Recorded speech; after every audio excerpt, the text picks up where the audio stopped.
The Bright Star 2021 joint military exercise continues the activities at the Mohammed Naguib military base.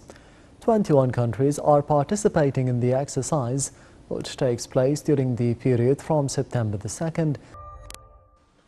Et à présent, mesdames et messieurs, nous arrivons à notre débat principal d'aujourd'hui, un débat centré sur le fait que le président Abdel Fattah el-Sisi a approuvé la charte du Forum du gaz de la Méditerranée orientale. Le Forum du gaz de la Méditerranée orientale basé au Caire, également connu sous le nom de EastMed Gas Forum, est une organisation internationale créée en 2019. Le Forum se concentre sur la création d'un marché de gaz dans la région. Et pour plus de détails sur ce sujet, mesdames et messieurs, nous avons le plaisir d'accueillir à bout du fil Dr Passant Fahmi, qui est experte en économie. Bonjour Dr Passant. Bonjour messieurs.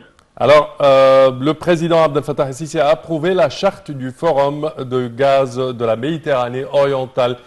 Quel est l'impact de cela sur l'économie égyptienne? La coopération régionale est devenue le sujet du monde entier. On ne peut pas continuer à être, comme on appelle, avoir des problèmes à droite et à gauche. On doit appliquer, et c'est ce que Monsieur le Président a commencé à, comme on appelle, à parler depuis qu'il a été élu, et il a mis aussi des stratégies en place. Comment développer comme on appelle, une diplomatie économique de telle façon que la coopération régionale sera le plan du monde entier dans la période qui vient. C'est-à-dire, on est là pour faire une coopération ensemble, pas une compétition. C'est-à-dire une stratégie complémentaire, pas une stratégie comme dans le passé, chaque pays travaillait tout seul. Et ça a créé des problèmes, que ce soit des problèmes sociaux, des problèmes politiques et économiques, bien sûr. Alors là, ça c'est très important, mais je veux répéter que Monsieur le Président avait cette vision depuis qu'il a été élu. La coopération régionale est très importante. Alors, pour le gaz aussi, ça c'est un sujet très important parce qu'on voit toujours dans le monde entier le changement du climat, qu'est-ce que ça atteint. Et ça, ce sont des problèmes trop compliqués. Si on ne trouve pas des solutions professionnelles, techniques à les résoudre, et ça doit être toujours, je répète, avec une coopération régionale professionnelle. Alors, le plan qui est mis en place, je pense que le monde entier maintenant l'accepte, et ça va être appliqué dans d'autres domaines, non seulement le gaz. Très bien, docteur Passant Fahmi, bonjour. Alors là, c'est le partage des frontières maritimes pour le partage du gaz dans la Méditerranée, c'est-à-dire ça concerne beaucoup de pays, entre autres Chypre, la Grèce, la Turquie, la Libye, l'Égypte et Israël. Est-ce que ce partage est satisfaisant pour tous ces pays? Ça doit être. Et ça, c'est la coopération régionale. C'est-à-dire, on va pas faire des guerres entre nous. Au contraire, on va faire des coopérations complémentaires. C'est-à-dire, du gaz, on peut avoir beaucoup de produits. On ne va pas produire, chaque pays va être en compétition avec l'autre. Au contraire, on va rester ensemble, décider qui va faire quoi, comment la coopération va être faite, de telle façon que tout le monde est gagnant-gagnant. On ne peut pas nier qu'il y a des ressources dans la Méditerranée. Maintenant, on parle du gaz. Peut-être que plus tard, on va trouver d'autres choses. À la Méditerranée et tous les mers, tous les océans, on ne sait pas qu'est-ce qu'il y a dedans. Jusqu'à présent, on n'a pas découvert toutes les richesses, comme on appelle, dans les mers. Alors, mettre une stratégie de coopération où tout le monde est gagnant, je répète, pas une compétition. Au contraire, on va faire des relations complémentaires de telle façon que cette région-là peut vraiment présenter ou avancer sur le côté économique pour aider ou offrir une vie acceptable, une vie décente pour tous les peuples de la Méditerranée, non seulement l'Égypte ou la Turquie ou le Chypre. Tous les peuples qui habitent, qui ont des bords sur la Méditerranée, vont profiter de la stratégie qui va être mise en place. Alors ça, c'est très important, mais aussi c'est sophistiqué. Ça doit être très bien étudié et mettre en place, comme on appelle, des accords où tout le monde est gagnant-gagnant.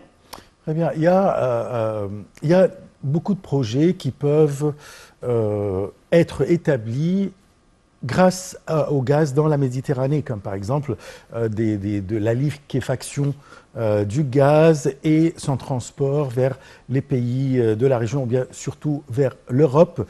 Est-ce qu'il y a des projets qui sont déjà faits et est-ce qu'il y a un accord entre les pays méditerranéens sur ces projets? Écoutez, c'est très important aussi ce que vous venez de mentionner. Là, nous devons mettre en place, comme je viens de mentionner, des projets pour vraiment bénéficier des richesses de la Méditerranée. Il y a un groupe de pays qui ont la technologie, on ne peut pas nier ça. Ou laissant le mot pays, il y a des compagnies multinationales ou cross-border qui ont la technologie. D'autres, ils ont les ressources. Un troisième groupe a le financement. La coopération entre les trois va mettre en place un plan où comment on peut utiliser ces richesses pour le bien de tout le monde. Mais on ne peut pas nier que la technologie est extrêmement importante, le financement aussi est très important, et nous avons, nous et tous les pays qui entourent la Méditerranée, des richesses. Et je suis sûre, je répète, qu'on va trouver d'autres richesses aussi dans les mers qu'on n'a pas découvert jusqu'à présent. Comment on peut les découvrir? À travers la technologie. Alors, la diplomatie économique, ça doit être le langage du monde entier. Et je répète, c'est Monsieur le Président qui l'a compris. Très bien. Docteur Passante, également, si on parle des relations entre ces pays, on parle par exemple qu'il y a une alliance stratégique entre l'Égypte, Chypre et la Grèce. Ce forum va-t-il aider à développer ces relations stratégiques entre l'Égypte et ses voisins et ses partenaires? L'économie résout tous les problèmes. Parce qu'à la fin de la journée, n'importe quel pays, n'importe quel gouvernement travaille pour le bien de son peuple. Alors, quand il y a une économie qui se développe avec, que ce soit des pays voisins ou des pays mondiaux, l'économie dirige le monde entier. C'est pour cela que je répète toujours la diplomatie économique.